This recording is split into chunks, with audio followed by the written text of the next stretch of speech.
Hello दोस्तों, गर्मियों का मौसम चल रहा है और बहुत सख्त गर्मी पड़ रही है। ऐसे मौसम में पौधों की केयर और इसके देखभाल के हवाले से कुछ आम बातें थीं जो मैं आपसे डिस्कस करना चाहता था। सबसे मेन बात जो आती है वो आती है कि पौधों को इस मौसम के अंदर खाद कौन सी दें। तो दोस्तों, खाद के हवाले से अगर हम बात करें तो चूँकि गर्मियों का मौसम है और आम तौर पे हम जो है गाय का गोबर या फिर कंपोस्ट वगैरह डालते हैं।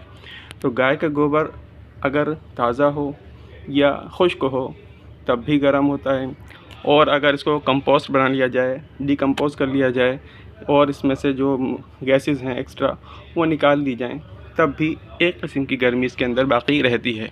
तो चूँकि गर्म खाद है और गर्मी के अंदर डालें तो पौधों को नुकसान हो सकता है, लिहाजा इसके लिए बेहतरीन हल क्या है वो आज मैं आपको इस वीडियो में बताने वाला हूँ। तो दोस्तों, आप एक काम कीजिए कि आप एक बर्तन में बाल्टी में पानी ले लीजिए, जिस तरह मैंने लिया है।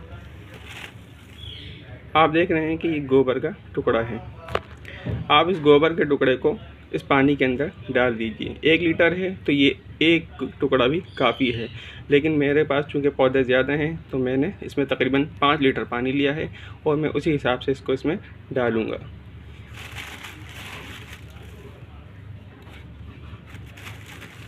आप कम बढ़ती भी कर सकते हैं, लेकिन अगर ज़्यादा डालते हैं तो इस बात का ख्याल रखें कि फिर आप इसमें तकरीबन 1 हिस्सा ये पानी और 2 हिस्से सादा पानी मिलाकर इस्तेमाल कीजिए।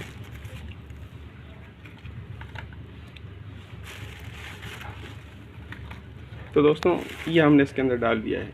इसको डालने के बाद आपने तकरीबन 24 घंटे तक इसको भिगो के रखना है, और अगर आप चाहें तो इसको 8 से 10 घंटे भी भिगो सकते हैं। पानी का रंग चेंज हो जाए और ब्राउन हो जाए तो आप समझ लीजिए आपका ये फर्टिलाइज़र तैयार हो चुका है और आप इसको इस्तेमाल भी कर सकते हैं। तो दोस्तों, जैसे कि मैंने आपको दिखाया कि हमने इसमें ये डाल दिया है। अब ये आहिस्ता आहिस्ता भीगने के बाद अपना असर जो है पानी में छोड़ देगा और पानी का कलर चेंज हो जाएगा। जब इसका कलर चेंज हो जाएगा तो हम इसमें तकरीबन इतना ही पानी या फिर 1 हिस्सा ये और 2 हिस्से सादा पानी मिलाकर इसको थोड़ा थोड़ा गमलों में डालेंगे, और इससे आप देखेंगे कि 15 से 20 दिनों के अंदर चूँकि पौधों को गोबर के तमाम न्यूट्रिशन मिल जाएंगे और इनको जो चीज़ें चाहिए वो खाद के तौर पर मिल जाएंगी। अगर हम इसी तरह गोबर ऊपर से डाल देंगे तो वो गोबर ऊपर ऊपर रहेगा और जड़ों तक इसका असर देर से पहुंचेगा, लेकिन अगर आप इस तरह से लिक्विड बनाकर फर्टिलाइज़र बनाकर पौधों में डालेंगे तो ये फ़ौरन ही इसकी जड़ों को मिल जाएगा, और जड़ों को मिलने के बाद ये इसके पत्तों तक पहुंचेगा और इसको हरा भरा और बुशी बनाएगा। इसी तरह से अगर फ्रूटिंग प्लांट है तो उसमें भी आपको बेहद मुफीद रहेगा, और चूँकि गर्मी है तो आप ये तरीका इस्तेमाल कीजिए, इंशाअल्लाह आपके पौधों को कोई नुकसान भी नहीं होगा।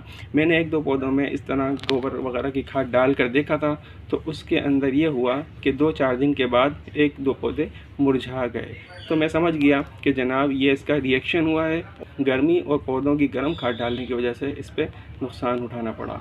तो दोस्तों, आप ये गलती ना कीजिएगा और जिस तरह मैं आपको बता रहा हूँ इस तरह इस्तेमाल कीजिएगा। इंशाअल्लाह आपके पौधों को खाद भी मिल जाएगी और आपका काम भी हो जाएगा। तो दोस्तों, अगर आप हमारे चैनल पर नए हों तो हमारे चैनल को सब्सक्राइब कर लीजिए, वीडियो को लाइक कीजिए, शेयर कीजिए और अपना और अपने प्लांट्स का बहुत ख्याल रखिए।